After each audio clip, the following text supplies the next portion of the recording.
Hello everyone, this is doctor same. अच्छा जी, आज हम पढ़ रहे हैं हर्डोलियम। देखिए जी, हर्डोलियम एक्चुअली क्या है? It is infectious nodule that develop in the eyelid. अब देखिए, ये निड्यूल जो है क्यों डेवलप होता है, तो इसका जो असल काज है ये एक इन्फेक्शियस निड्यूल है। अच्छा जी, अब ये जो इन्फेक्शियस निड्यूल है it is mainly cause by staphylococcus aureus. अच्छा जी, याद रखें कि ये बैक्टीरिया जो है this is very important in the case of हर्डोलियम।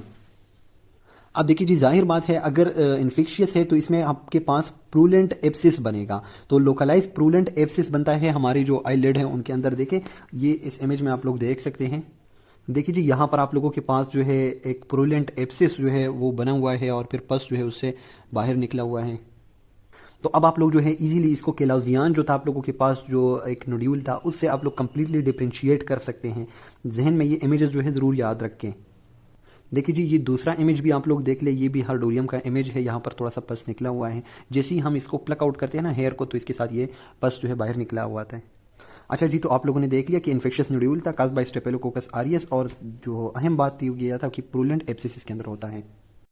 अच्छा जी, अब आप लोग देखिए हर्डोलियम के हमारे पास दो अकसाम है। एक है हर्डोलियम एक्सटर्नम और उसको हम स्टाई भी कहते हैं। अच्छा जी, हर्डोलियम externum is also called as स्टाई, और ये कहाँ पर होता है? Interior part of the eyelid पर, जहाँ पर आपके पास ग्लैंड ऑफ जीस और लेश पोलिकल्स जो है वो प्रेजेंट होते हैं। अच्छा जी, आपके पास दूसरा है हर्डोलियम इंटरनम जो कि आपके posterior part of the eyelid जहाँ पर मोबियन ग्लैंड प्रेजेंट है वहाँ पर होता है। देखिए जी, इन दोनों का डिटेल जो है आगे मैं आप लोग को पढ़ा देता हूँ कि किस तरह हमारे पास interior part of the eyelid क्या होता है, पोस्टीरियर पार्ट क्या होता है, वहाँ पर क्या प्रेजेंट होता है, कैसे होता है। Let's see. देखिए जी, number first is hordeolum externum which is also called as stye. अच्छा जी, अब देखिए इसमें इंपॉर्टेंट चीज़ ये है कि हमारे पास जो hordeolum externum this is acute suppurative infection. तो सबसे पहले बात जो आप लोगों ने याद रखनी है वो क्या है कि ये एक एक्यूट कंडीशन है। अच्छा जी, और दूसरी बात ये है कि ये हमारे पास लेश पोलिकल या फिर उसके साथ जो एसोसिएटेड ग्लैंड ऑफ जीस और मोल है वहां पर ये इन्फेक्शन होता है। देखिए जी, ये आप लोगों के आईलेट की एनाटॉमी है। यहाँ पर आप लोग के पास मैंने आप लोग को बता दिया था कि ये इसका इंटीरियर पार्ट है ना, इंटीरियर। तो इसमें आप लोग के पास क्या है? ग्लैंड ऑफ जीस, ग्लैंड ऑफ मोल और ये साथ में जो लेश पोलिकल्स हैं ये सारे, ये इंटीरियर पार्ट। यहाँ पर जो इन्फेक्शन एक्यूट इन्फेक्शन होता है उसको हम हर्डोलियम एक्सटर्नम कहते हैं। देखिए जी, स्टाई स्टाई भी कहते हैं। ये एक इंटीरियर पार्ट में, जब जो कि पोस्टीरियर में आप लोग के पास क्या है? मिबूमियन ग्लैंड है। अगर मिबूमियन ग्लैंड के अंदर स्टेपिलोकोकस इन्फेक्शन होगा तो फिर ये क्या आप लोगों के पास आएगा? फिर ये आप लोगों के पास आएगा हर्डोलियम इंटरनम। अच्छा जी, ये इंटर, देखिए जी, जो पोस्टीरियर पार्ट है ना इसको इंटरनम कहते हैं। ये क्या है? एक्सटर्नम है। तो एक्सटर्नम में आप लोगों के पास लेश पोलिकल, ग्लैंड ऑफ जीस, ग्लैंड ऑफ मोल एसोसिएटेड है, और जो पोस्टीरियर है उसमें आप लोग के पास मिबूमियन ग्लैंड जो है वो एसोसिएटेड है। और इन्फेक्शन किस चीज़ की वजह से हो रही थी? स्टेपिलोकोकस आरियस। अच्छा जी, अब आप लोग देखें हमारे पास जो है काज दोनों का क्या है? एक्सटर्नम और इंटरनम का स्टेपिलोकोकस आरियस ही है। अब क्लिनिकल फीचर पेशेंट कैसे प्रेजेंट करेगा? आपकी क्लिनिक में आएगा, देखो जी, सबसे पहले उसको पेन इन द आईलिड होगा। ये एक प्रेजेंटिंग फीचर है, ये आप लोगों ने याद रखनी है। अच्छा जी, तो हर्डोलियम में आप लोगों ने ये बात लाजमी याद रखनी है कि पेशेंट जो है वो आईलिड पेन के साथ प्रेजेंट करेगा। This is very important point. अच्छा जी, पेन होगा, क्योंकि आप लोगों ने किलाजियान देखा था वहाँ पर एज सच कोई पेन नहीं था। अब दूसरी बात देखिए, पेन के साथ साथ टेंडरनेस भी है। टेंडरनेस क्या होता है?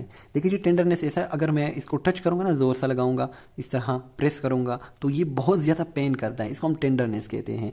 अच्छा जी, सो टेंडरनेस इन द आईलिड होगा, और जितना ही ये सपोरेशन जो है इसके अंदर जो सपोरेशन है वो जितना ज़्यादा होगा तो उतना ही ज़्यादा अगर मैं इसको टच करूँगा, टच के साथ जो है बहुत हाई पेन होता है, तो उसको हम टेंडरनेस इतना ही ज़्यादा बढ़ेगा। सो पेन के साथ और टेंडरनेस के साथ पेशेंट जो है आप लोग के क्लिनिक में आ गया है। अब आप लोगों ने उसके आईलिड मार्जिन देखे, तो आईलिड मार्जिन जो है वो रेड और इडेमेटस आप लोग को नज़र आ रहे हैं। अच्छा जी, और पस जो निकल रहा है it points toward the lid margin with the lash at its centre. देखिए जी, जिस तरह आप लोग को इस में आ रहा है, देखिए जी, पस जो निकल रहा है ना वो आईलैश के साथ आ रहा है, मार्जिन पे आ रहा है। ठीक हो गया। तो इसी तरह जो सपोरेशन है वो होगी। इसके अलावा आप लोग देखिए पेशेंट में और क्या आ रहा है कि it occur is a solitary lesion और मल्टीपल लीजन। एक लीजन भी हो सकते हैं, मल्टीपल भी हो सकते हैं, लेकिन जो इंपॉर्टेंट चीज़ है पेशेंट जो है किस चीज़ के साथ प्रेजेंट करेगा? पेन, टेंडरनेस, अच्छा जी, और रेड एंड एडिमेटस जो है उसका आईलिड होगा। देखिए जी, आप लोग जो है पेन, रेडनेस, एडिमेटस, ये सारा कुछ आप जो है नोट कर रहे हैं। पस जो है अराउंड द आईलिड मार्जिन जो है निकल रहा है। अब आप लोगों ने डिफरेंशियल डायग्नोसिस बनानी है हार्डोलियम एक्सटर्नम के। तो उसमें आप लोग के पास जो सबसे पहला है वो आप लोग जो है क्या आप लोग के माइंड में कौन कौन सी बीमारी आ सकती है? तो सबसे पहले आप लोग जो है हार्डोलियम एक्सटर्नम को आप लोग जो है इंटरनम के साथ बाज़ औक़ात जो है इंसान के ज़हन में आती है कि यार शायद ये हार्डोलियम एंटरनम है। तो डिफरेंशियल में आप लोग के पास हार्डोलियम एंटरनम भी आता है और सेकेंडरी इन्फेक्टेड केलाजियान भी आ सकता है। अगर केलाजियान जो है आप लोग को शक होता है कि शायद ये कोई केलाजियान जो है वो इन्फेक्ट हो चुका है, उसके ऊपर स्टेफिलोकोकस ऑरियस ने अटैक किया हुआ है, तो इस तरह ये दो बीमारियां जो है आप लोग के डिफरेंशियल में आती हैं। उसके बाद कॉम्प्लिकेशन देखें, preseptal cellulitis, orbital cellulitis, cavernous sinus thrombosis, ये आगे हम पढ़ेंगे आई तो आप लोग के साथ ये कॉम्प्लिकेशन जो है क्लियर हो जाएंगे। अब ट्रीटमेंट क्या है आप लोग के पास? देखिए जी, pain was the presenting symptom, तो इसीलिए आप लोग जो है देखें एनाल्जेसिक सबसे पहले हम दे देते हैं for the relief of pain की, ताकि पेन जो है वो ठीक हो जाए। उसके बाद जो है हम क्या स्टार्ट कर रहे हैं, ये एक इन्फेक्शियस डिजीज़ है ना स्टेफिलोकोकस ऑरियस की, तो हम सिस्टेमिक एंटीबायोटिक देते हैं ताकि ये इन्फेक्शन जो है वो कंट्रोल हो सके। इसके अलावा हम जो है सिस्टेमिक एंटीबायोटिक के साथ साथ टॉपिकल एंटीबायोटिक भी देते हैं। और टॉपिकल एंटीबायोटिक का ये फायदा होता है हमारे पास कि ये जो इन्फेक्शन है ये एडजेसेंट ग्लैंड्स और जो आईलिड के और स्ट्रक्चर्स है ताकि वो इन्फेक्ट ना हो सके। इसके अलावा जो है वार्म कंप्रेशन है फॉर 10 मिनट्स। अच्छा जी, 4 to 5 टाइम्स अ डे हम 10 दफ़ा क्यों देते हैं दिन में 10 मिनट दिन में तकरीबन 4 से 5 दफ़ा, ताकि ये जो इन्फेक्शन है ये जल्द से जल्द जो है रिजॉल्व हो सके। इसके अलावा एवेकुएशन ऑफ पस हम जो है जहाँ पर है तो वो निकालना उसको, और उसको हम कैसे निकाल सकते हैं, देखिए जी, या तो आईलैश जो है वहाँ पर इंसाइज कर देते हैं। देखिए जी, हम क्या कर देते हैं कि हमारे पास यहाँ पर देखिए ये पस निकला हुआ है, हम यहाँ से एक आईलिड पॉलिकल जो है उसको प्लक आउट करते हैं तो उसके साथ ये निकल जाता है, या यहाँ पर कोई इंसिजन लगा देते हैं। देखिए जी, इस तरह इंसिजन मार्जिन पे इंसाइज, तो ऐसे इंसिजन लगाएंगे तो वहाँ से भी ये बाहर निकल जाएगा। एवेकुएशन आप पास एसोसिएटेड ब्लेफराइटिस जो है वो भी देखिए जी पूरी की पूरी आईलेट इन्फ्लेम्ड हुई है ना, ब्लेफराइटिस हुई है इसको, आईलेट इन्फ्लेमेशन, तो उसको भी साथ साथ में हम ट्रीट कर देते हैं। तो ट्रीटमेंट में आप लोग के पास एनाल्जेसिक हो गई, सिस्टेमिक एंटीबायोटिक हो गई, टॉपिकल एंटीबायोटिक हो गई, साथ में वार्म कंप्रेशन, एवेकुएशन ऑफ पस और ब्लेफराइटिस की ट्रीटमेंट भी साथ साथ में। अब आते हैं हम हार्डोलियम एक्सटर्नम की तरफ, ये एंटरनम की तरफ, डेट वाज एक्सटर्नम और स्टाई। अच्छा जी, हार्डोलियम इंटरनम में आप लोग के पास क्या है, इट इज एक्यूट, ये भी एक्यूट कंडीशन है। दोनों हार्डोलियम जो है एक्सटर्नम हो या इंटरनम, दोनों एक्यूट कंडीशन है। ये एक्यूट पे मैं इसलिए जोर दे रहा हूं ताकि ये आप लोगों से कहीं दूसरी बीमारियों के साथ जो है मिस ना हो, मिक्स्ड ना हो, क्योंकि आगे आप लोग देखेंगे कि इसके साथ बड़ी अजीब सी वो आ जाती है। देखिए, acute suppurative infection of the meibomian gland.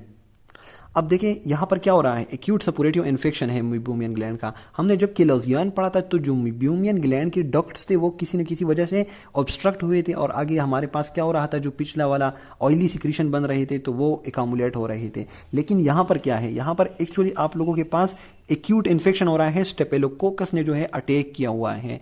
वहां पर केलोजियन में ए सच कुछ भी नहीं था, तो इसलिए आप लोग ख्याल रखें ताकि आप लोगों से मिक्स ना हो। और वहां पर पेन नहीं था, यहाँ पर बहुत ज्यादा सीवियर पेन है। बाकी मीबोमियन ग्लैंड जो है दोनों में इन्वॉल्व है। मीबोमियन ग्लैंड जो है ये पोस्टीरियरली पड़े हुए हैं, मैंने आप लोग को डायग्राम में दिखा दिए, तो इसीलिए ये इसको हम जो है कह रहे हैं कि ये हार्डोलियम एंटरनम है। अच्छा जी, काज जो है वो सेम टू सेम वही स्टेफिलोकोकस ऑरियस ही है, ठीक हो गया। बस जो है जब हम इपिलेशन करते हैं, इपिलेशन क्या होता है, जिससे इस तरह प्लक आउट ऑफ द लेश को जब हम बाहर निकाल, इसको इपिलेशन कहते हैं। तो इपिलेशन जब हम करते हैं तो पस यहाँ भी निकल आ रहा होता है हमारे पास, ठीक हो गया। अब हम सिम्टम्स देख देते हैं। देखिए जी, पेन दोनों में है, प्रेजेंटिंग सिम्टम है, वहाँ पर हार्डोलियम इंटरनम में भी और एक्सटर्नम में भी। अच्छा जी, एक्सटर्नम और इंटरनम दोनों में pain is the presenting feature. Eyelid जो है वो रेड सोलन, देखिए जी, टेंडरनेस इन द आईलिड, ये भी है साथ में। बट यहाँ पर देखिए, tenderness in the eyelid is more severe than stye. अगर आपसे कोई पूछता है कि इंटरनम और एक्सटर्नम किस में ज्यादा टेंडरनेस होती है, तो आप लोगों ने क्या बताना है कि हमारे पास जो इंटरनम है, जो मीबोमियन ग्लैंड के साथ एसोसिएटेड है, उसमें हमारे पास tenderness in the eyelid is more severe, ठीक हो गया। स्टाई जो है, जिसको हम हार्डोलियम एक्सटर्नम कहते हैं, उसमें एज सच इतना ज्यादा नहीं होता। Because the gland is large and embedded in a tough tarsal plate. क्यों टेंडरनेस ज्यादा है, क्योंकि हम जो मीबोमियन ग्लैंड है वो हमारे पास बहुत ज्यादा टफ और टार्सल प्लेट के अंदर पड़े हुए हैं। अब आगे हम देखते हैं कि हमारे पास with pressure on the eyelid pus can come out of the duct of meibomian gland. अब यहां पर देखें क्या निकल रहा है आप लोगों के पास, pus with pressure on the eyelid pus can come out of the duct of meibomian gland. हमारे पास नॉर्मली जो होती है इसकी ऑयली सिक्रीशन होती है ना, लेकिन अब ऑयली सिक्रीशन जो है वो इन्फेक्ट हो चुकी है बाय स्टेफिलोकोकस ऑरियस, इसलिए हमारे पास लिड से क्या निकल रहा है, पस निकल रहा है। नॉर्मली हमारे पास क्या था, वो आप लोगों के पास जो था वो ऑयली सिक्रीशन थी। देखिए जी, ये आप लोगों के पास एक वो है, पस coming out of the meibomian duct on pressure, हमने प्रेशर लगा दिया। अब देखिए ये आप लोग के पास ये वाइट वाइट पेजेस भी आ रहे हैं, ये यहाँ पर बहुत ज़्यादा निकला हुआ है, इसी तरह आप लोग को नजर आएंगे। देखिए जी हमने eversion of the eyelid किया तो pus appear as a yellow spot shining through the conjunctiva, आप लोगों को अभी मैंने डायग्राम दिखा दिया। It burst through the conjunctiva and appear as a granulomatous tissue. अब हम देखते हैं कि हमारे पास डिफरेंशियल्स क्या क्या बनते हैं। तो सबसे पहले हम कंफ्यूज होते हैं हार्टोलियम एक्सटर्नम और इंटरनम में, तो ये हो गया नोडुलर फिशियटस हो गया, प्रीसेप्टल सेलुलाइटिस। ये जो डिफरेंशियल्स है ये आप लोग जब ये सारी की सारी डिजीज आप लोग पढ़ेंगे तो आप लोग को क्लियर हो जाएगा। इसके अलावा जो ट्रीटमेंट है वो भी तकरीबन सेम टू सेम है। हम पेन के लिए एनाल्जेसिक दे देते हैं, सिस्टेमिक एंटीबायोटिक देते हैं, टॉपिकल एंटीबायोटिक ड्रॉप्स देते हैं, वार्म कंप्रेशन, इवैक्यूएशन, अब बस सारे का सारा वही सेम टू सेम है। इंशाल्लाह नेक्स्ट हमारा पार्ट रहेगा ब्लेफराइटिस।